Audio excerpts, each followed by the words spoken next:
Aujourd'hui, nous allons philosopher avec un personnage de première grandeur, saint Anselme.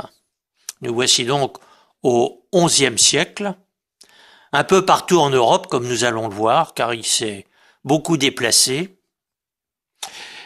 Je dis philosopher parce que saint Anselme, à coup sûr, est reconnu comme un grand philosophe, non seulement dans les milieux chrétiens, mais dans toutes les universités du monde. Mais ce qui nous intéresse dans le cadre de nos entretiens sur la vie spirituelle, c'est qu'il ait été chrétien et que, comme tel, il va nous montrer ce que veut dire penser en chrétien, et notamment comment allier la foi, donc croire en ce que Dieu révèle, et la raison, c'est-à-dire comprendre avec ce que par création Dieu a mis en nous et qui nous permet de reconnaître sa volonté, de reconnaître les choses dans leur réalité. Bon, tout ça, on va le préciser un peu plus loin.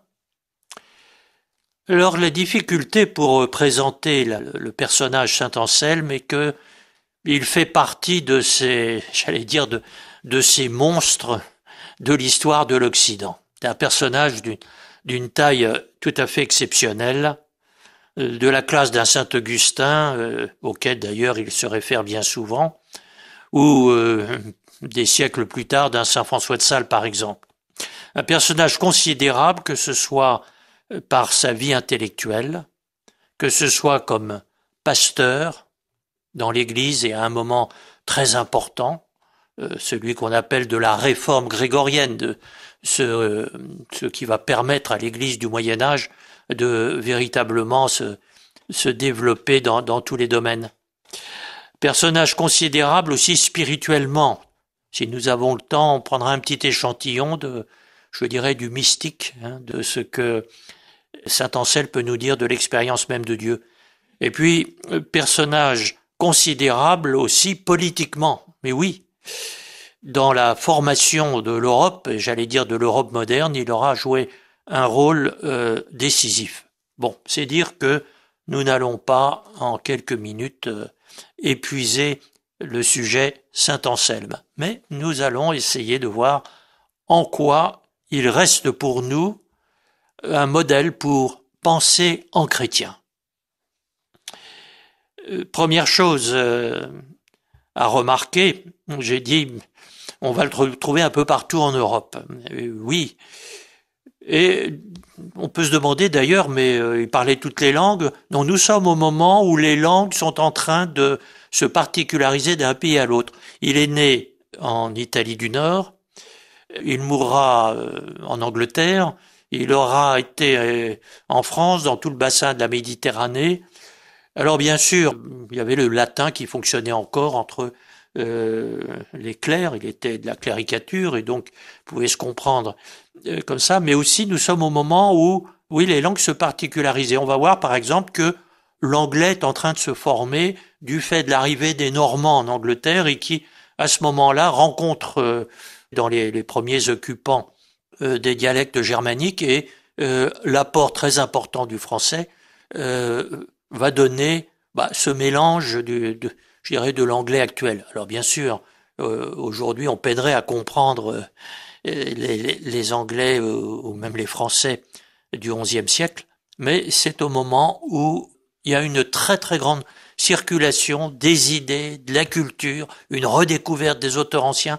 Bon, c'est dans ce moment décisif pour l'histoire de l'Occident que nous devons comprendre saint Anselme. Alors il est né à Aoste, donc dans le nord de l'Italie, en 1033, dans ce qui un peu plus tard appartiendra à la Savoie, même si c'est du côté italien des Alpes. Il est fils de la noblesse lombarde et dès, l'âge adolescent, il perd sa mère et il veut, comme beaucoup de jeunes gens de son époque, avoir une formation, on va dire culturelle. Je ne dis pas universitaire, ça viendra plus tard. Je ne dis pas monastique, c'est en train de se terminer. En tout cas, voilà, il veut faire les meilleures études possibles. Et pour ça, il faut trouver un maître. Et on s'aperçoit qu'un peu partout en Europe, les maîtres proviennent de ce nord de l'Italie.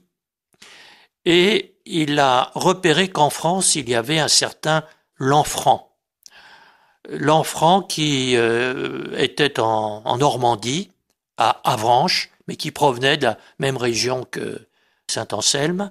Et le voilà qui part, adolescent encore, pour Avranches, dont dépend la prestigieuse abbaye du Mont-Saint-Michel. Tout le monde connaît l'abbaye du Mont-Saint-Michel, mais à ce moment-là, donc le maître des études, l'enseignant, car il n'y avait pas que des moines à fréquenter le monastère, c'était ce Lanfranc, on appelait ça un écolâtre, donc voilà, un maître à penser, et de toute l'Europe, on venait vers lui.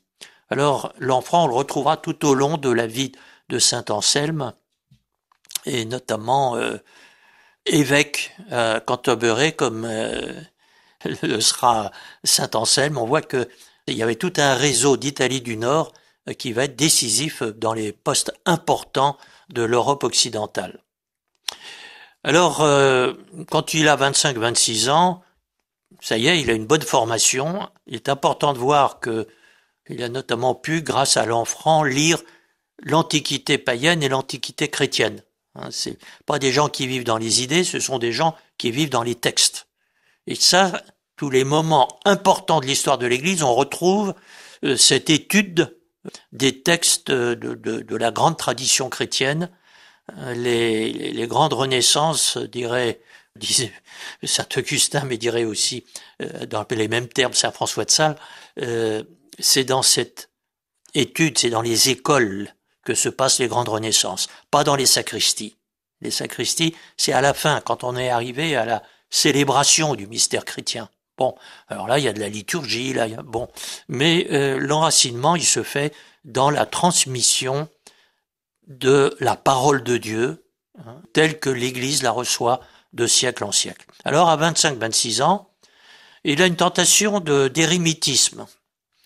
Et dans cette époque de renouveau, on voit l'importance des ermites un peu partout, des gens qui sont pas, peut-être au sens moderne, on pense ermite, on pense un peu au père de Foucault, perdu dans le désert, voir personne, etc. Non, des gens qui veulent sauver leur autonomie de pensée, de prière aussi, et ne pas être encombrés, je dirais, par des habitudes, même dans les monastères, bonnes habitudes, mais qui au fond dispensent un peu trop de réfléchir. Bon, alors il renonce à cette éventualité d'ermite, et je redis, beaucoup, notamment des évêques de l'époque, des meilleurs, seront pris parmi les ermites. Je pense en France à un Égulphin qui deviendra évêque de Bourges, par exemple, dans les mêmes époques, etc. Bon. Et il va dans une nouvelle abbaye, alors je ne vais pas en faire l'histoire, mais l'abbaye du Bec. Aujourd'hui, le Bec est loin, qui existe encore, qui est encore aujourd'hui la vie monastique qui est vivante. Il va au Bec et loin, où il retrouve justement Lanfranc, qui assez vite a rejoint cette abbaye. Et d'ailleurs, s'il va au Bec, c'est parce que précisément là, on pense avec beaucoup de liberté, et il aurait pu, à cette époque, entrer dans ce qui était très normal, et des abbayes qui marchaient pas si mal que ça, par exemple Cluny. Cluny qui est la grande, non seulement abbaye, mais congrégation d'abbayes classique à ce moment-là, et qui domine toute l'Europe. Non. Il va dans quelque chose de création récente, mais où on trouvera justement le travail des racines chrétiennes, grâce à Lanfranc. Bon. Alors, d'ailleurs, assez vite, il sera prieur de cette abbaye du Bec, donc en Normandie, près d'Avranches. Et ensuite, il sera même abbé, quand il aura 45 ans, en 1078. Et ici, vous voyez une première intervention d'un personnage qui va être décisif pour la suite. Sa crosse abbatiale lui est remise, en signe du pouvoir qu'il reçoit, par qui? Par un évêque? Par le pape? Non. Le pape, à ce moment-là, un futur pape, fait partie des étudiants du monastère. Il va le retrouver plus tard. Bon. Non, remis par Guillaume le Conquérant. Ce Normand qui est en train d'introduire la latinité par bien des aspects en Angleterre, avec toutes les guerres entre Normands et Anglo-Saxons qui les précèdent en Angleterre et qui font que, surtout dans le sud de l'Angleterre, par bien des aspects, se romanise et bon. Mais le pouvoir, y compris le pouvoir des évêques et des abbés, est conféré par le duc, mais qui deviendra ensuite roi d'Angleterre. Et là, vous avez quelque chose aussi qu'il faut avoir en tête, parce que Guillaume le Conquérant va mettre ses hommes en Angleterre pour remplacer justement les anglo-saxons, et il a remarqué Anselme comme quelqu'un qui pourrait tout à fait lui rendre service, et c'est comme ça qu'il le met à la tête de l'Église d'Angleterre comme évêque de Canterbury, et donc évêque et primat d'Angleterre. Alors là, il faut que j'aille vite, sinon on lira pas le texte. La suite de la vie d'Anselme sera, je dirais, alliance, mésalliance, contre-alliance, trahison, exil entre Guillaume le Conquérant et son fils Guillaume le Roux, et puis Anselme. Pourquoi? Parce que Anselme est d'abord un homme d'église. Et la grande affaire, je l'ai mentionné tout à l'heure, c'est la réforme qui est en train d'accomplir le pape Grégoire VII. Il est un peu plus ancien que Anselme. Et un des grands enjeux de cette réforme, c'est justement que l'Église reprenne le pouvoir spirituel et que ce ne soit plus une question de le prince parce que politiquement, parce que économiquement, les revenus des monastères, des diocèses étaient considérables, que tout ça repasse sous l'autorité de l'Église. Alors, un jour, il y a alliance avec le roi d'Angleterre, un autre jour avec le roi de France, un troisième jour avec l'empereur d'Allemagne, tous ces gens-là cherchant à conserver un pouvoir que le pape veut récupérer. Alors, la réforme grégorienne a aussi d'autres dimensions, je dirais très très rapidement, parce qu'ensuite on va lire le texte.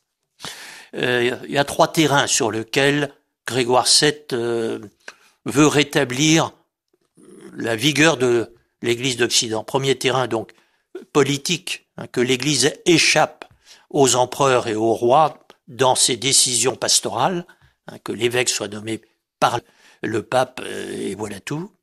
Terrain de la vie familiale. À ce moment-là, la morale familiale est complètement piétinée.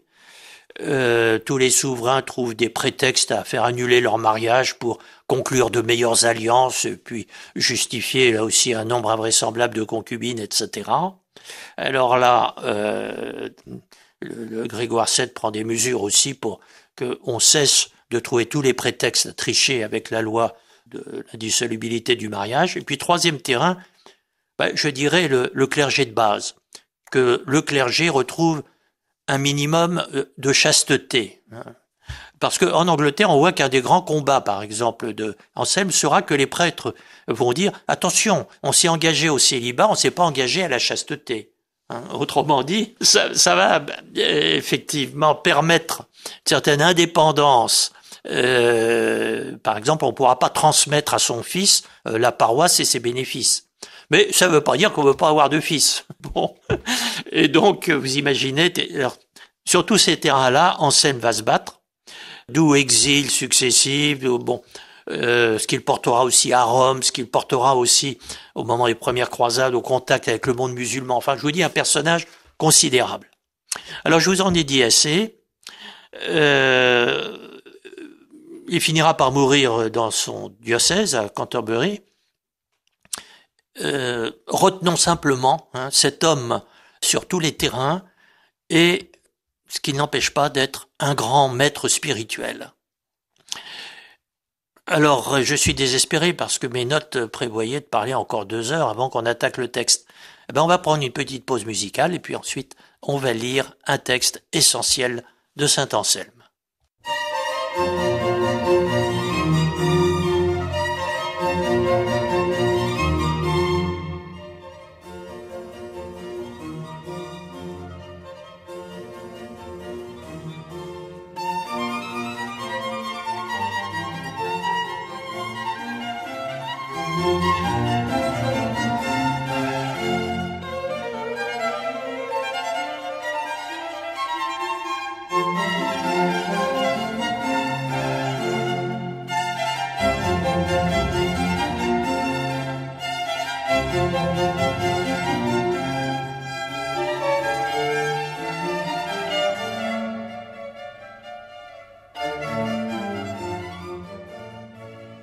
J'ai annoncé un texte essentiel, peut-être le plus connu de saint Anselme, que l'on trouve en tête d'un petit ouvrage, 50 de pages, le Proslogion. Alors, on affecte de savoir le grec, ça veut dire le préalable.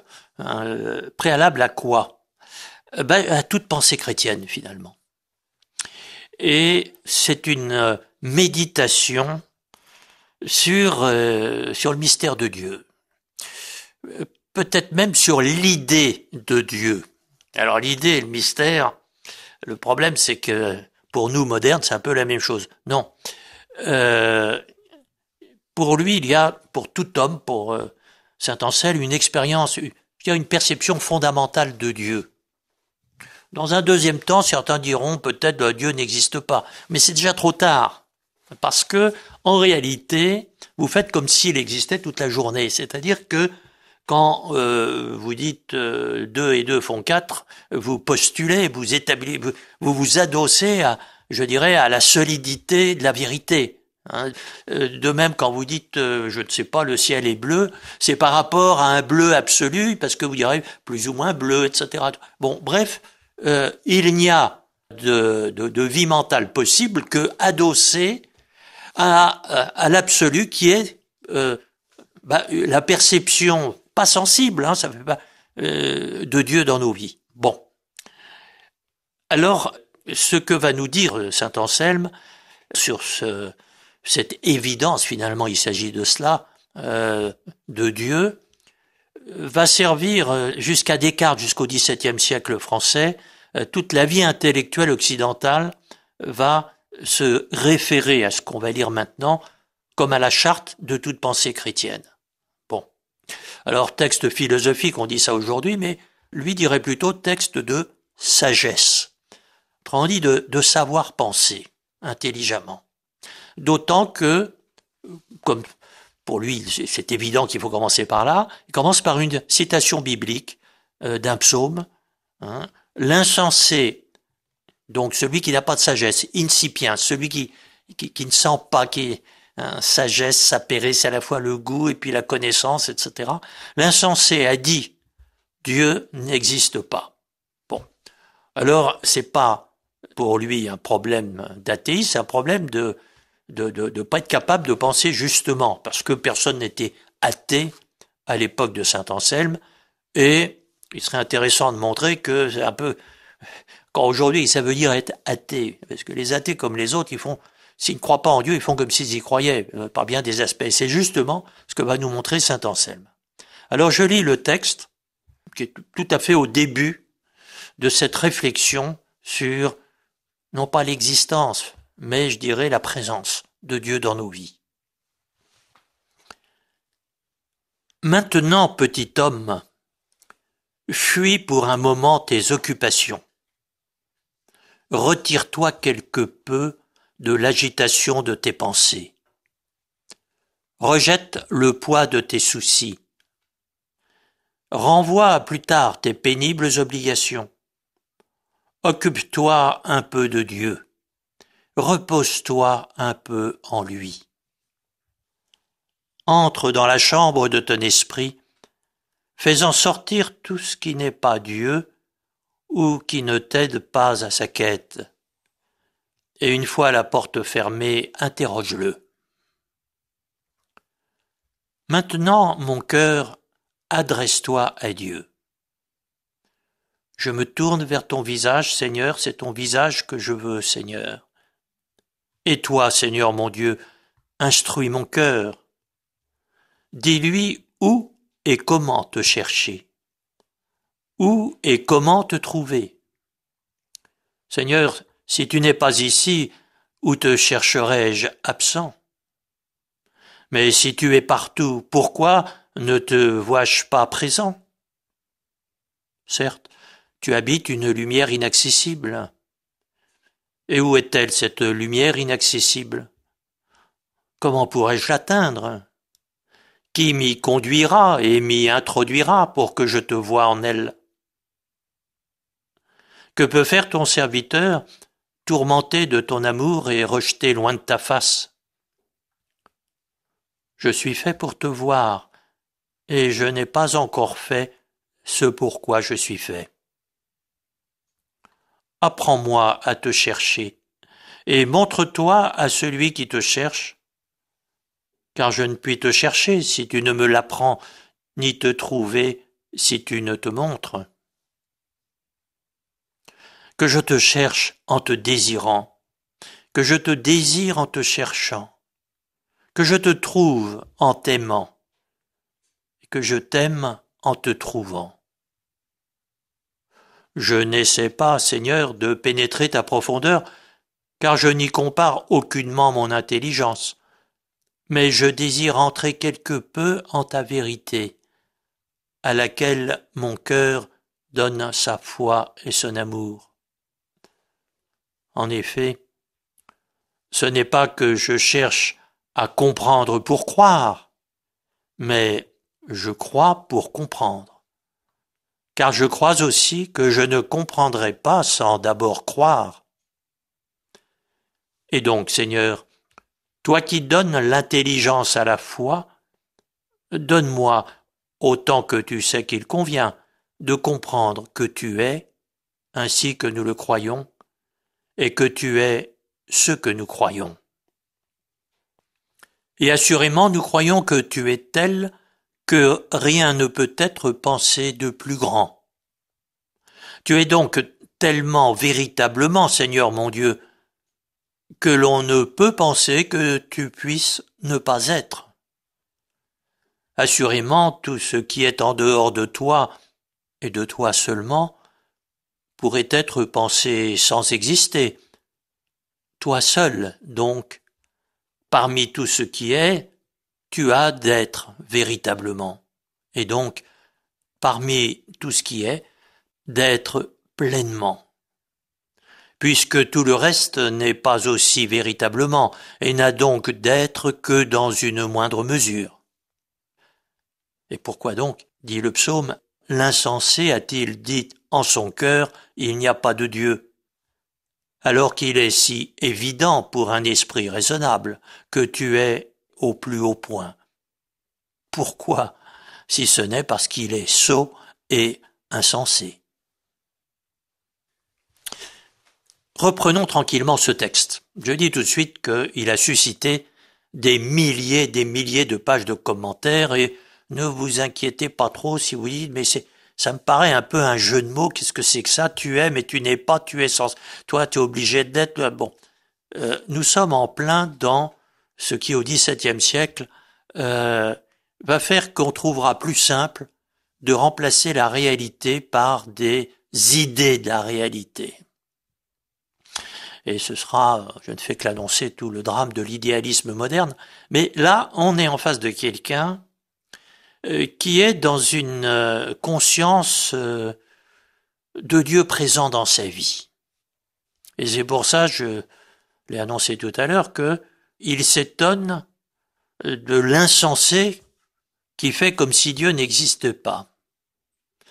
Pour nous, il y a des gens très intelligents qui disent Dieu n'existe pas. À son époque, faut être fou pour dire des choses pareilles. Bon.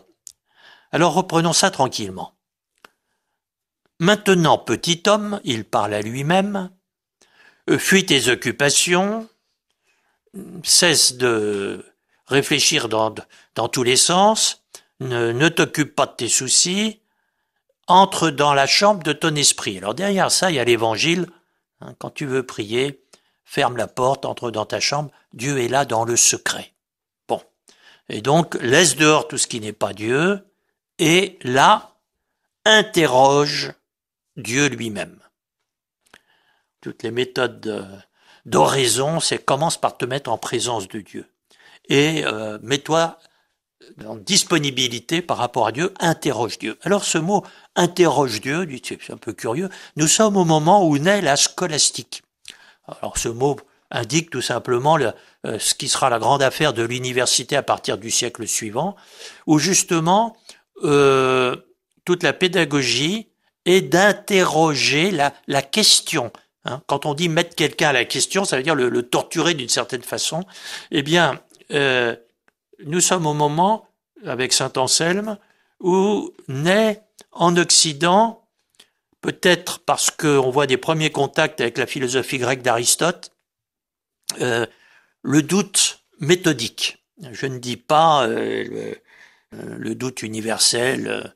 Je dis, on ne se contente plus de répéter les anciens, on veut aller plus loin et on leur demande de se justifier d'une certaine façon.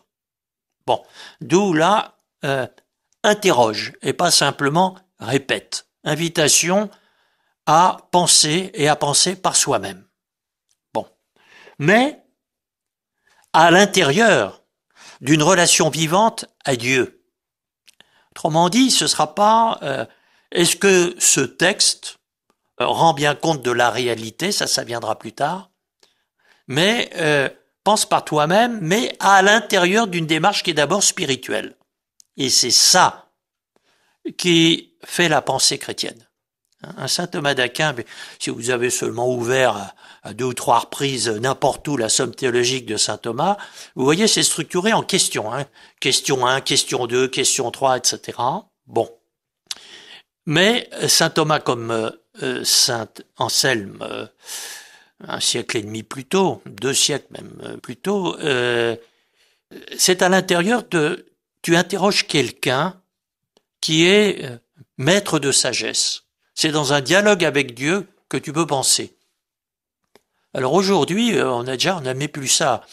Depuis Descartes, c'est un dialogue avec nous-mêmes.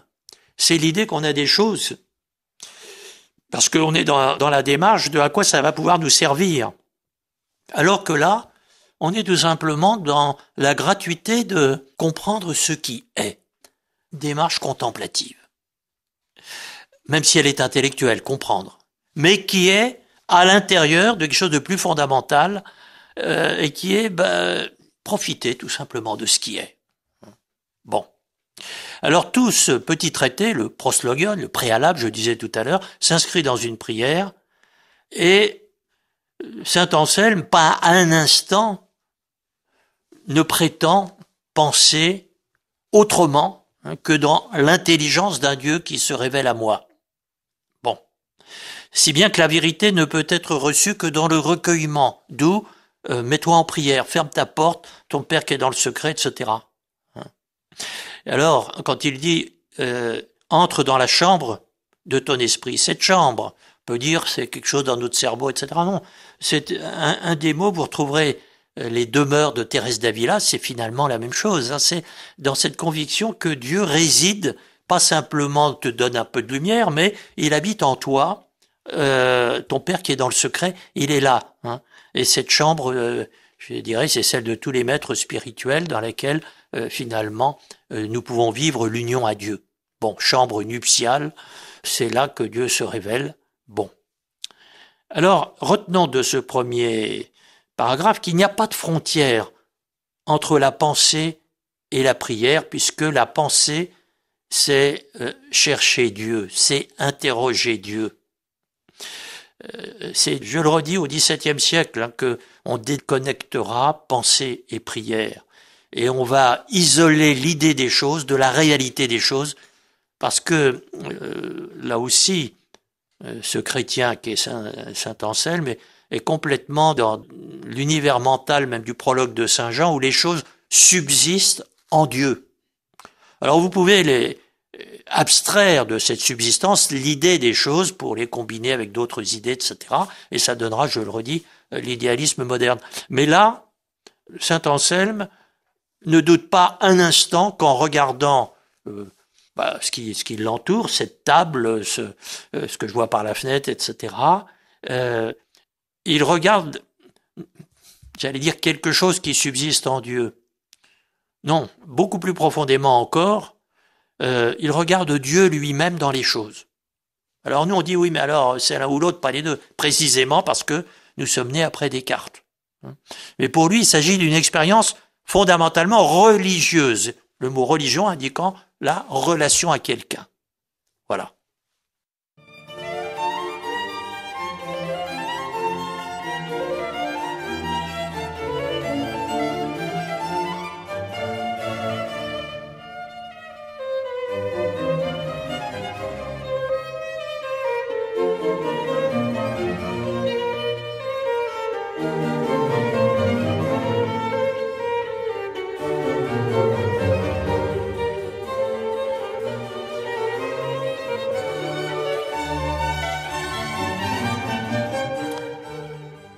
Maintenant, mon cœur, continue saint Anselme, alors vous voyez, si jusqu'ici vous étiez un peu trop dans la cervelle, là on arrive au cœur, ça va être plus facile.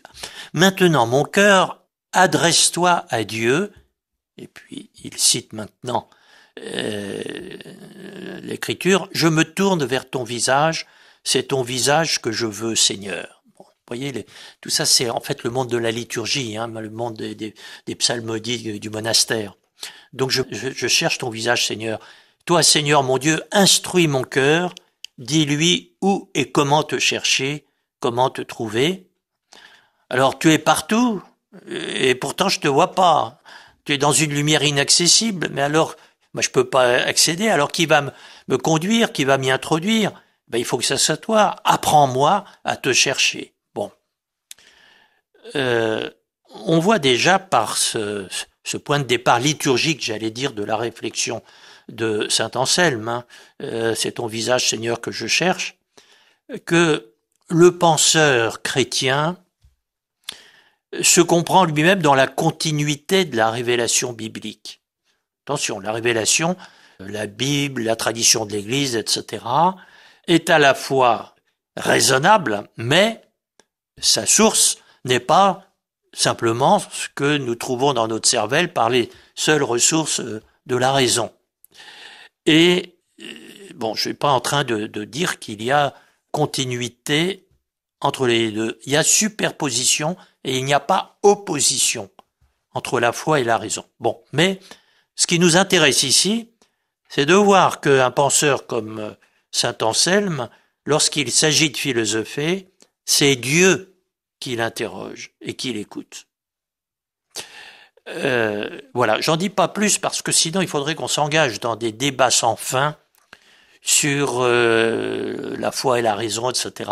Bon, constatons simplement que cet auteur de référence pour la pensée chrétienne qu'est saint Anselme interroge et écoute Dieu dans sa volonté de comprendre le mystère de Dieu. On dit, ça reste à l'intérieur de sa prière.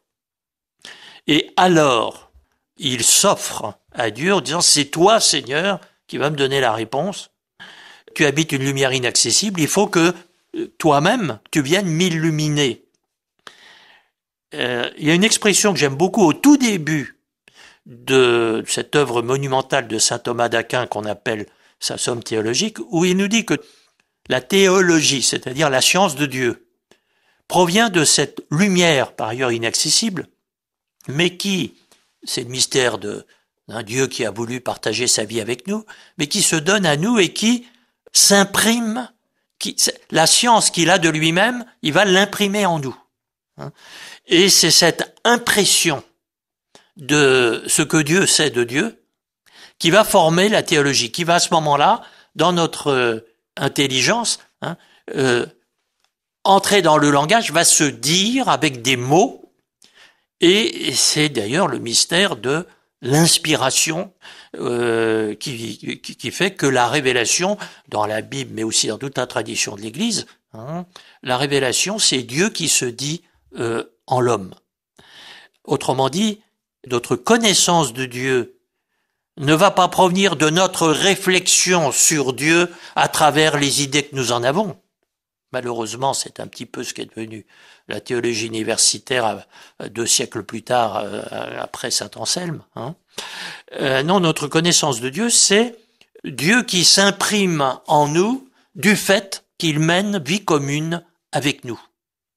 Ce mot d'impression nous fait penser à l'imprimeur qui, sur du papier et avec de l'encre, va imprimer un texte. Eh bien, c'est cette action, je dirais presque physique, liée à l'incarnation, au fait que Dieu se fait homme et que nous sommes membres du corps du Christ. C'est ça qui permet, pour saint Anselme, la formation en nous de la connaissance de Dieu. Bon. Et pourtant, je te vois pas présent. Bien sûr. Vous voyez, on ne voit pas Dieu, mais on ne se voit pas nous-mêmes. Notre pensée naît en nous, mais nous sommes en amont de notre pensée. Et je dirais, c'est finalement ce que nous savons de Dieu et de nous-mêmes Et ce que nous ignorons de Dieu et de nous-mêmes, c'est la même chose. Hein. Pourquoi ne te vois-je pas présent? Parce que tu es en amont de moi-même. Où te chercherai-je, demande saint Augustin, sinon en moi, au-dessus de moi. Voilà. L'inaccessibilité de Dieu, le fait que Dieu, personne n'a jamais vu, là aussi c'est le point de départ de l'Évangile. Cette inaccessibilité de Dieu n'est pas due à son éloignement, il est trop loin.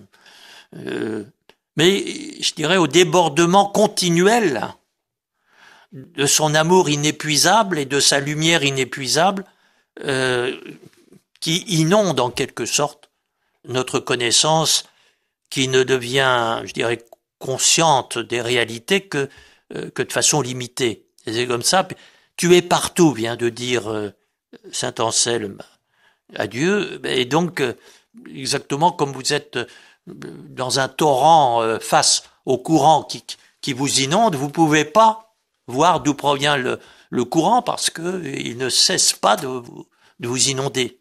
Bon. Alors, il y a d'abord cela qui fait que la connaissance de Dieu nous dépasse, mais aussi, et continue de citer la Bible, j'ai été rejeté loin de ta face, le péché aussi fait que nous regardons pas du bon côté. Nous ne sommes pas face à ce torrent débordant. Bon. Et donc, ce sont là deux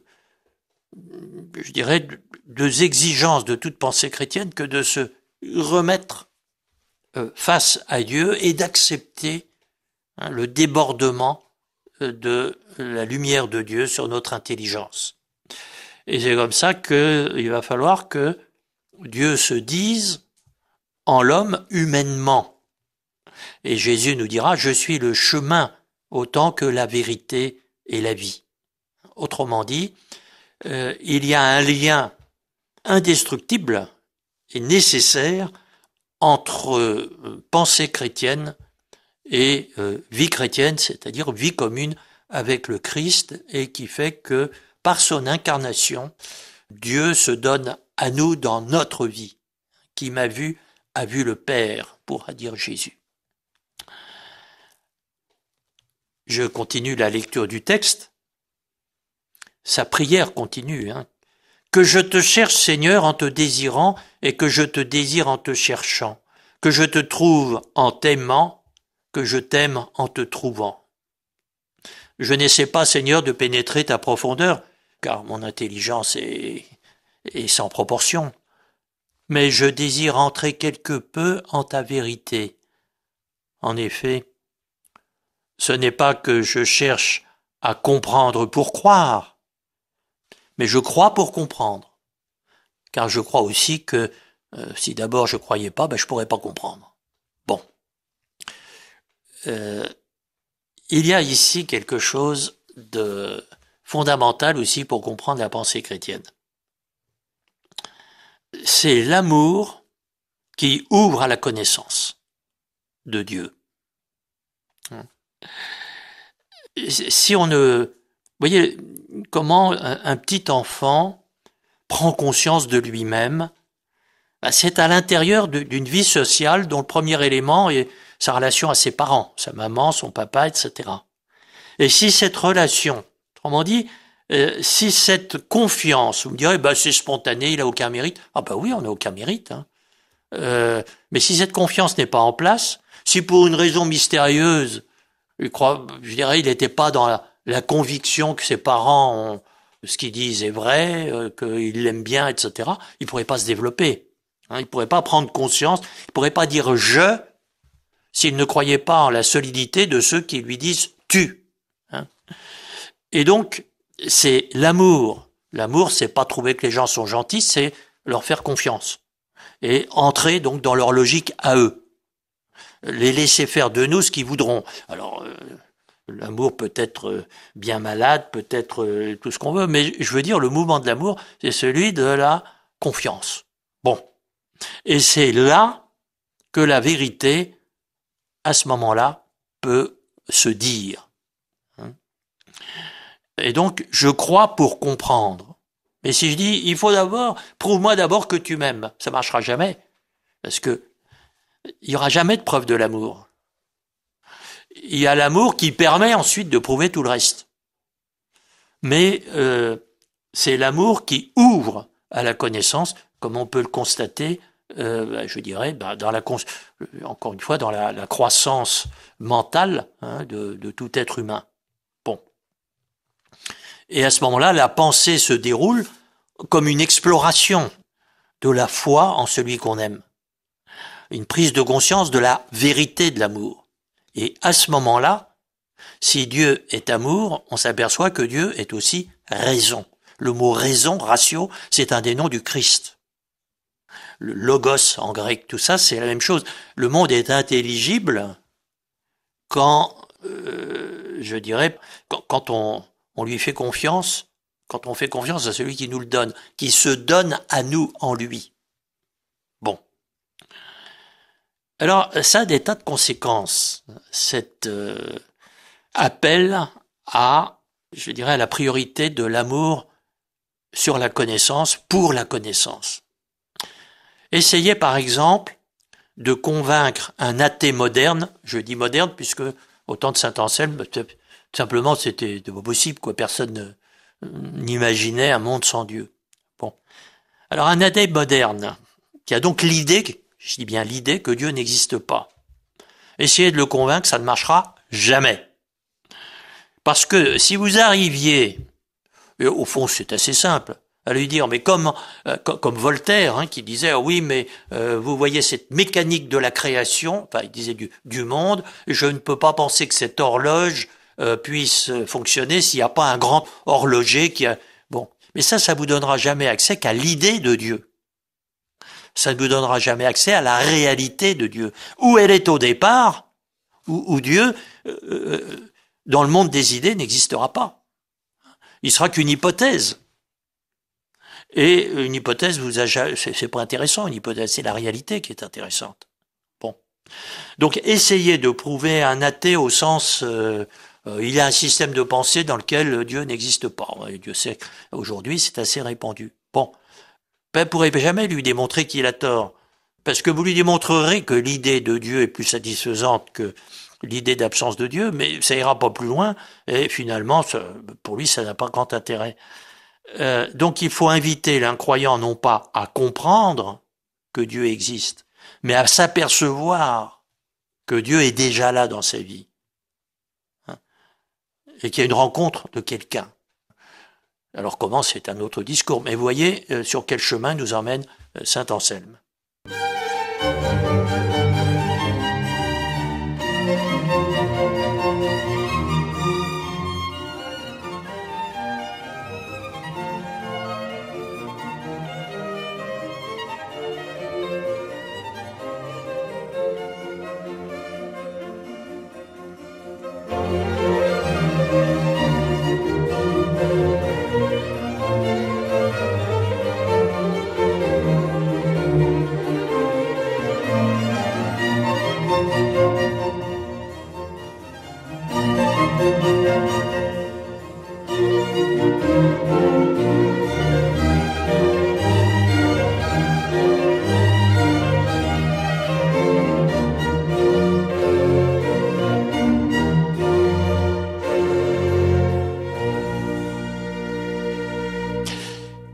Et nous en arrivons au passage le plus célèbre, ce que certains reconnaîtront pour l'avoir appris en classe de philosophie, l'argument ontologique, cette chose à laquelle personne ne comprend rien, moi en tout cas j'y comprends rien, et qui tient finalement dans une sorte de jeu de mots.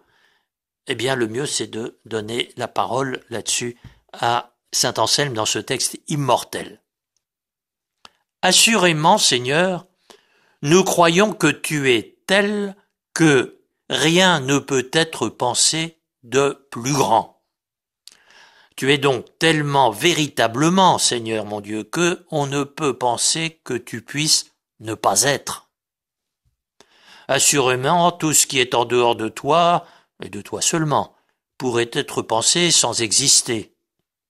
Toi seul, donc, parmi tout ce qui est, tu as d'être véritablement. Et donc, parmi tout ce qui est, toi seul, tu as d'être pleinement, puisque tout le reste n'est pas aussi véritablement, et n'a donc d'être que dans une moindre mesure. De nouveau, pourquoi donc? Dit le psaume, l'insensé a dit en son cœur, il n'y a pas de Dieu, alors qu'il est si évident pour un esprit raisonnable que tu es Seigneur, que tu es au plus haut point. Alors pourquoi l'insensé a dit cela, si ce n'est parce que il est insensé. Bon. Alors, ça prouve tout et ça prouve rien ce que vient de dire saint Anselme. Si on n'est pas dans un contexte de prière, et donc d'évidence de Dieu, vous ne mettez pas en prière si vous pensez que le bon Dieu n'est pas là. Vous n'allez pas perdre votre temps. Bon.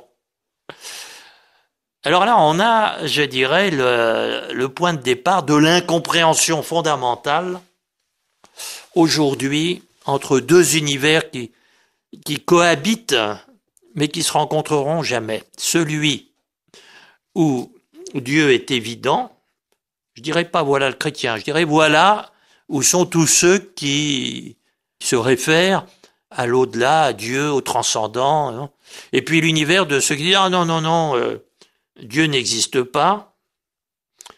Je dirais c'est la situation culturelle de l'Occident, sachant que il y a quand même beaucoup plus de pays dans lesquels on ne met pas un instant en question le monde religieux comme étant le fondamental d'une civilisation. Bon, alors vous devinez tout ce que ça peut entraîner, notamment les difficultés aujourd'hui pour l'effort de penser de façon laïque. Hein. Alors je suis pas là en train de faire de la politique, mais je dis simplement, alors pour faire plaisir, on va dire supposer que Dieu existe. C'est que ça change tout. Et que prétendre mettre ensemble des gens qui croient que Dieu existe et des gens qui croient qu'il n'existe pas, ça pourra pas aller très loin. Bon, reste qu'on essaye. Comment ça va se terminer, j'en sais rien, c'est pas mon sujet. Mais, en tout cas, saint Anselme reste à l'intérieur d'une pensée d'évidence de Dieu. Et à ce moment-là, l'idée même de Dieu, non pas prouve l'existence de Dieu, mais vous met devant l'absolu de Dieu. Parce que, si on dit Dieu peut-être au sens, on ne sait pas très bien, oui, c'est une hypothèse, etc. Mais déjà, vous parlez plus de Dieu, puisque l'éventualité de ne pas exister, c'est possible pour votre chien, pour votre chat, pour vous-même, c'est pas possible pour Dieu, parce que c'est une imperfection que de ne pas exister. Et si Dieu, ou alors vous ne l'appelleriez pas Dieu, hein, il est le plus parfait, donc il existe. Alors là, c'est le serpent qui se mord la queue. Hein. Et c'est en cela que cet argument, il n'y a pas besoin de prouver que Dieu existe, parce que l'idée même de Dieu implique qu'il existe. Il y a ceux qui disent oui, il y a ceux qui disent non, et jusqu'à la fin des temps, ils seront irréconciliables si vous traitez le problème en termes de « prouvez-moi que Dieu existe ». Exactement, parce que c'est la même chose. Prouvez-moi que la vérité existe. Essayez de fonctionner sans vérité, ça ne marchera pas. Mais c'est pas une preuve. Prouvez-moi que vous m'aimez. Deux fiancés, par exemple, prouve-moi que tu m'aimes. Si tu ne l'aimes pas, tu ne serais pas là à lui demander s'il t'aime. Je veux dire, là on est au point de départ de la pensée. Et encore une fois, la foi, c'est-à-dire la confiance, précède la raison. Et permet à la raison ensuite d'aménager la foi et de la rendre maîtrisable. Elle va entrer dans le langage, c'est-à-dire dans la mise en place des idées pour maîtriser les choses. Mais vous voyez que la raison coupée de la foi, c'est pas possible, je dirais, c'est invivable. Voilà. Alors, le faire comme si Dieu n'existait pas, ça peut rendre des tas de services et ça va en rendre à partir du XVIIe siècle. Il y a des gens comme Descartes, mais on n'a souvent pas remarqué que Descartes était personnellement quelqu'un de très religieux et qui dit « je vais faire comme si Dieu n'existait pas, ou comme si les choses n'étaient pas réellement en dehors de mon esprit, etc. Mais on oublie toujours ce comme si, parce que lui-même était le premier à se rendre compte que on peut pas penser comme ça. Reste que depuis maintenant 3 ou 4 siècles, on pense comme ça. Bon, mais c'est pas notre sujet. Et ce qui m'intéresse ici, c'est la façon de penser d'un chrétien comme saint Anselme, qui n'est pas dans la démonstration d'idées, mais dans le constat de la réalité des choses. Et la première chose qu'il constate, c'est que l'absolu de Dieu, dont l'existence ne peut être mise en doute sans qu'on détruise même l'idée de Dieu, que cet absolu de Dieu est la condition même de la pensée de l'homme. Et que c'est dans le même acte que nous faisons confiance en Dieu, en nous-mêmes et en la réalité des choses. Je dis pas la matérialité, parce que la matérialité des choses, elle passera, mais qu'il y a une confiance fondamentale qui est en réalité l'effet de l'amour de Dieu qui nous rend amoureux, aimants du réel, de lui et des uns et des autres. Et c'est en ce sens qu'il y a dans la pensée de saint Anselme un enracinement contemplatif. La contemplation, je le dis souvent dans nos entretiens, c'est une embrassade avec le bon Dieu. C'est pas une méditation qui produit des idées extraordinaires. Bon. Et c'est cet enracinement contemplatif qui qualifie une pensée comme chrétienne. C'est en Dieu et dans la vie commune avec Dieu que la pensée chrétienne prétend saisir la réalité de ce qui est, et pas simplement les idées qui vont nous permettre d'agir sur ce qui est. Mais c'est pas ça qui rend heureux. Ce qui rend heureux, c'est oui cette contemplation, cette embrassade avec ce qui est et qui finalement est Dieu lui-même. Mais attention, je suis pas pour autant en train de dire que les choses sont Dieu, mais que elles ne sont elles-mêmes que en Dieu. Elles subsistent en Dieu. J'ai bien conscience que tout ce que nous venons de lire, certains auditeurs vont dire « Oh là là, où est-ce qu'il nous emmène ?» Saint Anselme, c'est beaucoup plus que des idées. D'abord, j'ai insisté pour dire la réalité, c'est pas les idées. Bon. Mais surtout, le personnage de saint Anselme est très attachant quand on sort un petit peu de ses propos philosophiques pour rejoindre l'amoureux de Dieu. J'ai dit tout à l'heure le mystique. Celui qui a une expérience de Dieu, expérience au sens où le petit enfant, il sait pas grand-chose de sa maman, mais il a l'expérience de sa maman et ça vaut la peine. Bon, maman, je la connais. En même temps, il sait pas grand-chose sur elle. Eh bien, que saint Anselme, c'est d'abord un amoureux de Dieu. Et je vais lire, tenez, un passage sur la Sainte Vierge. Bon, là, il vaudrait la peine de montrer aussi le rôle décisif qu'a eu saint Anselme dans la prise de conscience par la tradition chrétienne de l'Immaculée Conception de la Vierge Marie. C'est un de ses disciples et secrétaire, et Admer, qui était destiné à lui succéder d'ailleurs sur le siège de Canterbury, mais c'est lui qui, je dirais, mettra bien en forme la pensée de saint Anselme sur ce qui deviendra le dogme de l'Immaculée Conception. Mais pour voir que c'est d'abord cet amoureux de Dieu qui est saint Anselme, je vais lire un passage beaucoup moins, je dirais, intellectuellement exigeant que ce qu'on a lu jusqu'ici. Et puis ce sera simplement pour vous donner l'envie de lire saint Anselme. Quand vous pensez le nombre de kilomètres qu'il a parcouru à pied, bien sûr, quand vous pensez les milliers de pages qu'il a rédigées, et il y avait à ce moment-là, il n'y avait pas d'ordinateur portable pour écrire. Alors, Ehenmer prenait souvent les notes et puis mettait en forme, c'est entendu. Mais quand vous pensez à tout ça, vous dites vraiment quel est le secret d'un homme, je dis, qui a contribué comme pas beaucoup d'hommes comparables dans la formation de l'Europe actuelle. Eh bien, le secret, c'est peut-être ce que je vais lire maintenant. C'est une méditation sur la Sainte Vierge. Le ciel, les étoiles, la terre, les fleuves, le jour, la nuit et toutes les créatures se réjouissent, ô Notre-Dame, d'avoir été par toi, d'une certaine manière, ressuscités à la splendeur qu'ils avaient perdue, et d'avoir en toi reçu une nouvelle grâce inexprimable.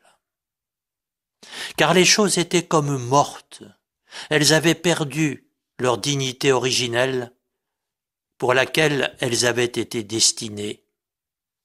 Le but de toutes les choses créées était de servir aux créatures auxquelles appartenait de faire monter la louange vers Dieu. Et toutes ces créatures étaient écrasées par l'oppression et avaient perdu leur vitalité du fait de l'abus de ceux qui s'étaient fait serviteurs des idoles, alors que toutes ces créatures n'étaient pas destinées aux idoles. Mais maintenant, presque ressuscitées, elles se réjouissent d'être soutenues par l'usage des hommes qui ont retrouvé la louange de Dieu. Et ces créatures ont exulté comme d'une nouvelle et inestimable grâce en entendant que Dieu lui-même non seulement les gouverne invisiblement d'en haut, mais est aussi présent parmi eux visiblement et les sanctifie en se servant d'elles. Car des biens si grands sont venus du fruit béni, du sein béni, de la Vierge Marie bénie. Et par la plénitude de ta grâce, les créatures qui étaient aux enfers se réjouissent dans la joie d'être libérées. Et les créatures qui sont sur la terre se réjouissent d'être renouvelées. En vérité, par le Fils glorieux même de ta virginité glorieuse, ô Vierge Marie, tous les justes exultent, libérés de leur servitude. Ô femme, surabondante de grâce, chaque créature reverdit, inondée du débordement de ta plénitude. Ô Vierge bénie, par tes bénédictions, chaque créature est bénie par son Créateur, et le Créateur est béni par chaque créature. Dieu qui avait tout créé se fit lui-même créature de Marie, et ainsi il a recréé tout ce qui avait été créé. Et alors qu'il avait pu créer toutes les choses du néant, après leur ruine, il ne voulut pas les restaurer sans Marie. Celui qui a créé de rien toutes les choses n'a pas voulu les restaurer sans se faire d'abord fils de Marie.